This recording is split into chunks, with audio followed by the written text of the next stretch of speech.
नमस्कार, मैं रवीश कुमार। 250 करोड़ 500 करोड़ का जुर्माना लगाने का आइडिया कौन सोच सकता है। भारत सरकार digital personal data protection act DPDP के नियम लागू करने वाली है और इन नियमों के अनुसार बताया जा रहा है कि किसी पत्रकार या किसी संगठन के लिए बिना अनुमति के किसी का भी नाम, किसी की पर्सनल जानकारी छापना उसे बर्बाद कर सकता है, क्योंकि इस मामले में 250 करोड़ का जुर्माना रखा गया है और नहीं देने पर इसे बढ़ाकर 500 करोड़ कर दिया जाएगा।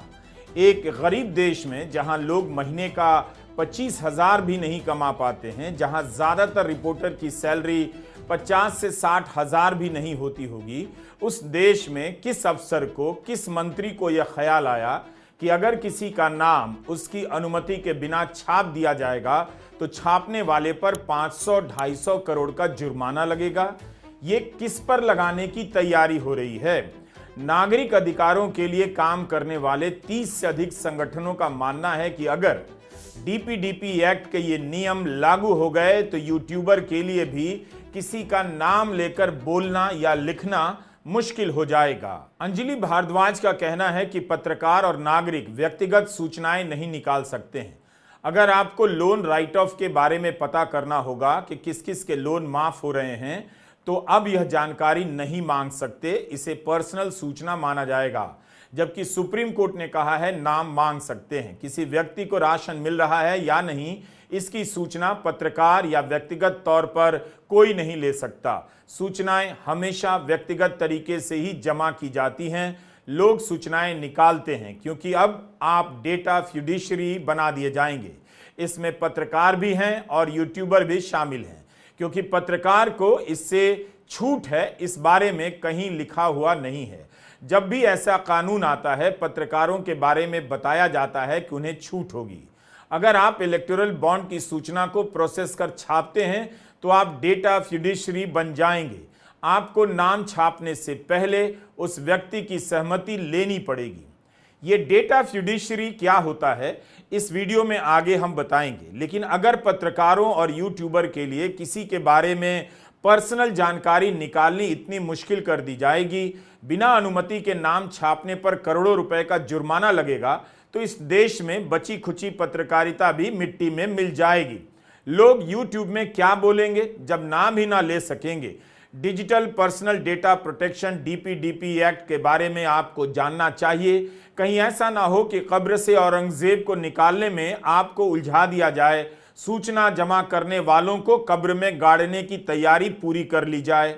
मान लीजिए आपको किसी जज के बारे में ऐसी कोई जानकारी मिलती है, उनकी संपत्ति के बारे में डिजिटल रिकॉर्ड मिल जाता है और आप जज का नाम छाप देते हैं। उदाहरण के लिए, इसके लिए आप जस्टिस यशवंत वर्मा से अनुमति नहीं लेते हैं, तो आप पर डिजिटल प्रोटेक्शन बोर्ड 250 करोड़ तक का जुर्माना लगा सकता है, नहीं देने पर 500 करोड़ कर सकता है। मेरी रिक्वेस्ट ये रहेगी कि जो जर्नलिस्ट सोचते हैं कि हम पे कोई कानून लागू नहीं है क्योंकि हमारे पास ये नोटबुक और ये पेन है, तो ये एटलीस्ट अभी के समय में तो ये सच नहीं है।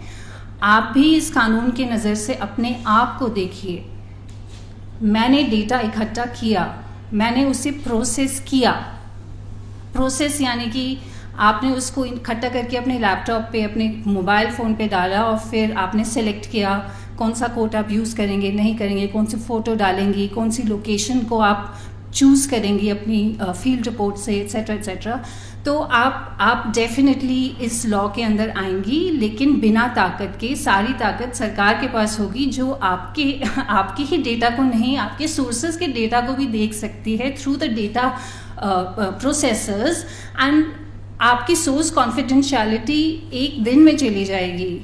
दूसरा ये कि जैसे वो ह्यूमन ट्रैफिकिंग वाला मैंने एग्जांपल बताया, अभी तक वो घबराएंगी जर्नलिस्ट से, लेकिन जल्दी आप घबराएंगे कि वो कहेंगे, आप सपोज वो आपसे बात ना करें लेकिन आप लिख दें, पुलिस रिकॉर्ड के आधार पे लिख दें, लेकिन उनको एक औजार मिल गया है। वो कभी भी आके कह सकती, देखिए मेरी प्राइवेसी का उल्लंघन हुआ है, और आप ये भी नहीं कह पाएंगे कि मैंने कोशिश करी थी कांटेक्ट करने की, जो अक्सर हमारे लिए एक बहुत बड़ा प्रोटेक्शन रहता है कि हमने कांटेक्ट करने की कोशिश करी। National campaign for people's right to information NCPRI नाम के संगठन का कहना है कि डीपीडीपी एक्ट के ड्राफ्ट रूल्स में पत्रकारों को कोई छूट नहीं दी गई है। डिजिटल स्पेस में जो जानकारी उपलब्ध है उसे जुटाकर रिपोर्ट करने वाले पत्रकार और यूट्यूबर इसके दायरे में आएंगे।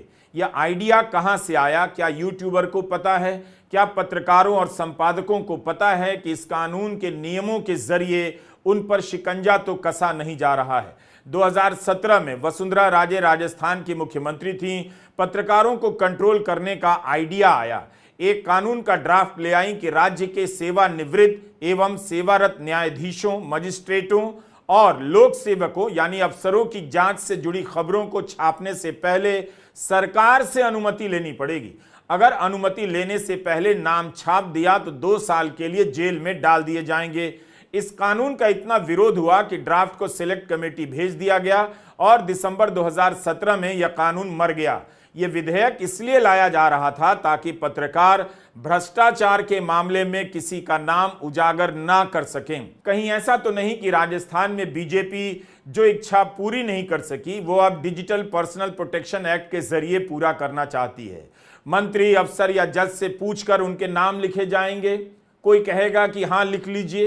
राजस्थान में वो कानून पास हो गया होता तो आप रिटायर अधिकारी का नाम भी सरकार से पूछे बगैर नहीं छाप सकते थे, 2 साल की जेल हो जाती। लेकिन यहां तो 250 करोड़ का जुर्माना रखा गया है। 7 पीढ़ियां और उससे भी बियॉन्ड गुलाम हो जाएंगी। सरकार ने कानून बनाया तो उन डिजिटल प्लेटफॉर्म के बारे में सोचकर ही जिनके पास आपका डेटा होता है, जो जानते हैं कि आप क्या क्या मंगाते हैं, क्या क्या खरीदते हैं, वे आपकी निजी जानकारी किसी और कंपनी को बेच सकते हैं या गलत इस्तेमाल कर सकते हैं। जैसे कोई डिलीवरी ऐप आपकी आवाज रिकॉर्ड नहीं कर सकता, आपका डेटा किसी और को नहीं बेच सकता। यहां तक तो बात ठीक है, लेकिन इसके कारण पत्रकारों, मीडिया संगठनों, राजनीतिक दल, रिसर्च ग्रुप, आरटीआई कार्यकर्ता भी इसके दायरे में आते हैं। सरकार को तुरंत इस बारे में स्पष्टता जाहिर करनी चाहिए।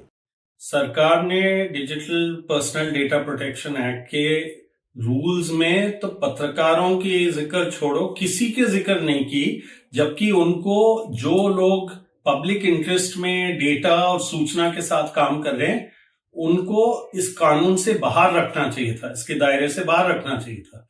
वो पूरी दुनिया में ऐसे कानून जहां बने हैं तो पत्रकार का काम है कि वो खोजें और लोगों की सूचनाएं दें जो कोई गलत काम कर रहा है, तभी कहीं सुधार हो सकता है।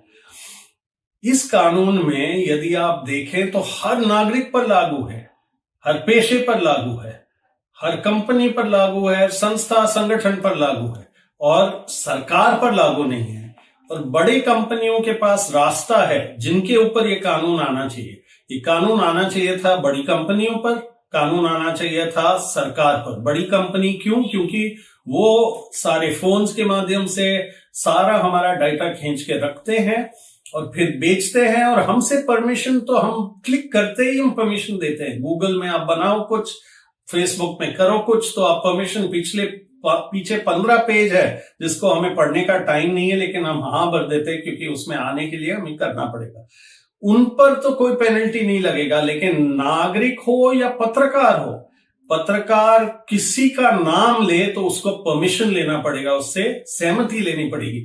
अब किसी जो काम कोई गलत कर रहा है वो क्यों सहमति देगा अपना?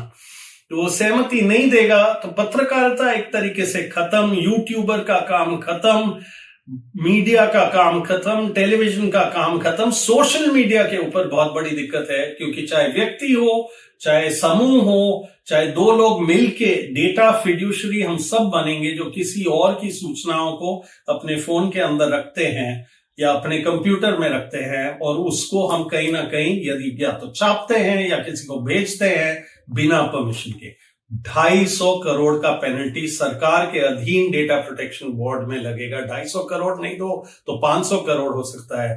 तो इतना अंग्रेजों के टाइम में भी ऐसा कानून नहीं था जो अब आ गया है, जो सरकार को पूरा एम्पावर करता है, कंपनियों को छूट देता है और बाकी लोगों को तानाशाही की इस दायरे में लाता है। पर्सनल डेटा बचाने के नियम बिल्कुल सख्त होने चाहिए, लेकिन इसके बहाने भ्रष्ट लोगों का डेटा नहीं बचाया जा सकता। कहीं सरकार निजी जानकारी ना देने के नाम पर अपना डेटा देने से बचना तो नहीं चाहती है। हमें इसके बारे में सोचना पड़ेगा। हो सकता है कागजों पर सरकार का मकसद ठीक हो, लेकिन इन नियमों की मंजिल कहां है, इसे देखने और समझने की जरूरत है। अगस्त 2023 में digital personal data protection act DPDP pass हुआ। अब उसके नियमों का ड्राफ्ट तैयार हुआ है। अगर सरकार ने उन नियमों को मंजूरी दे दी तो आपका, हमारा या किसी भी संगठन या राजनीतिक दलों के लिए भी भ्रष्टाचार के मामले में किसी का नाम लेकर बोलना मुश्किल हो जाएगा और नाम से जानकारी हासिल करनी मुश्किल हो जाएगी। यह कहना है 30 से अधिक नागरिक संगठनों का। एनसीपीआरआई के नेतृत्व में इन संगठनों की दिल्ली में एक प्रेस कॉन्फ्रेंस हुई और इसके प्रतिनिधि विपक्ष के सांसदों से, नेताओं से लगातार मुलाकात करने लगे हैं ताकि वे भी समझ जाएं कि इस नियम से उन पर क्या खतरा आने वाला है। भारत में हर साल सूचना के अधिकार के तहत 60 लाख आवेदन दायर किए जाते हैं। इनके जरिए लाखों लोग जानकारी जमा करते हैं और भ्रष्टाचार को उजागर करते हैं। लेकिन अब पर्सनल जानकारी की परिभाषा बदली जा रही है। पर्सनल जानकारी के नाम पर बहुत सारी जानकारियां अब नहीं दी जा सकेंगी और ऊपर से अगर बिना अनुमति के किसी का नाम छापा या किसी और तरीके से इस्तेमाल किया तो 250 करोड़ का जुर्माना लग सकता है, ऐसा नागरिक संगठनों का मानना है। तो क्या इस जुर्माने की इतनी बड़ी रकम से लाखों लोगों को डराने की तैयारी चल रही है? भारत सरकार हिंसा से ग्रसित मणिपुर के लिए 500 करोड़ रुपए का प्रावधान करती है अपने बजट में। यमुना की सफाई के लिए दिल्ली सरकार 500 करोड़ का प्रावधान करती है और डेटा प्रोटेक्शन के जुर्माने से 500 करोड़। सरकार अपना खर्चा क्या इसी जुर्माने से निकालेगी? सरकार को साफ करना चाहिए कि 250 करोड़ का जुर्माना आप किस पर लगा रहे हैं? क्या किसी संगठन पर या व्यक्ति पर? किसी व्यक्ति की हैसियत 250 करोड़ की तो नहीं होती, तब भी क्या इतना जुर्माना लगाया जाएगा? सरकार को बताना ही चाहिए कि इस कानून से पत्रकारों और यूट्यूबरों के लिए क्या संरक्षण है। यह तो विचित्र बात है। पत्रकार अगर मतदाता सूची या राशन कार्ड में धांधली की पड़ताल करेगा और एक एक आदमी से नाम छापने से पहले अनुमति लेने जाएगा तो एक रिपोर्ट तैयार करने में कई साल लग जाएंगे। उतने में वो मंगल ग्रह से लौट आएगा, पत्रकारिता ही बंद हो जाएगी। किसके दिमाग से ऐसे ख्याल उपजते हैं? पत्रकारिता तो पहले ही खत्म हो गई। कुछ ही पत्रकार रह गए हैं जो महीनों दस्तावेजों को खंगालते हैं, अंत में खोजी रिपोर्ट छापते हैं। तो क्या डीपीडीपी एक्ट के ये नियम ऐसे पत्रकारों की कलम को हमेशा के लिए रोक देंगे? फिर खबर कैसे लिखी जाएगी? अगर पत्रकारों या मीडिया संगठनों पर इतना भारी जुर्माना लगेगा तब तो कोई नाम ही नहीं छापेगा। तो क्या इस तरह से खबर लिखी जाएगी कि फलानी जगह पर फलाने ने चिल्लाने से 10 लाख की रिश्वत ली और उलाने से मिलकर तुलाने के साथ 700 बीघा जमीन खरीद ली? कैसे लिखेंगे अब खबर? आपको सोचना चाहिए। ये अभिषेक प्रकाश हैं, यूपी काडर के आईएएस अधिकारी। इन्हें एक उद्योगपति से कथित रूप से 5% कमीशन मांगने के आरोप में सस्पेंड कर दिया गया। इन पर आरोप है कि इन्होंने 700 बीघा जमीन खरीदी है। यूपी के अखबारों में अभिषेक प्रकाश के बारे में आपको बहुत सी खबरें मिल जाएंगी, हम उनकी पुष्टि नहीं कर सकते। लेकिन हमारा सवाल है कि अगर अभिषेक प्रकाश का नाम बिना उनसे इजाजत लिए या उनके विभाग से इजाजत लिए छाप दिया गया तो क्या छापने वाले पर जुर्माना लगेगा? 250 करोड़ की फाइन लगेगी? तो क्या अब इनका नाम सरकार से या व्यक्ति से पूछकर लिखा जाएगा?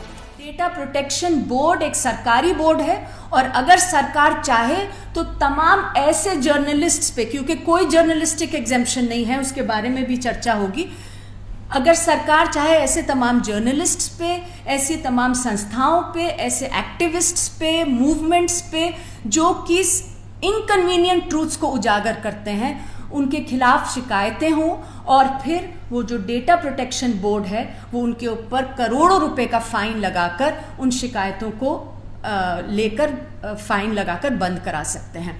और इसमें हम ये भी कहते हैं कि पॉलिटिकल पार्टीज को भी जागने की ज़रूरत है। जो अपोजिशन पार्टीज हैं वो ये समझें कि ये सिर्फ लोगों की ही प्रॉब्लम नहीं है, पॉलिटिकल पार्टीज की भी प्रॉब्लम है। सोशल मीडिया सेल जो है पॉलिटिकल पार्टीज के, वो जो है वो सारे डेटा फिडिशरी बन जाएंगे और सरकार ने कहा है कि हम तय करेंगे कौन डेटा फिडिशरी है और कौन नहीं है।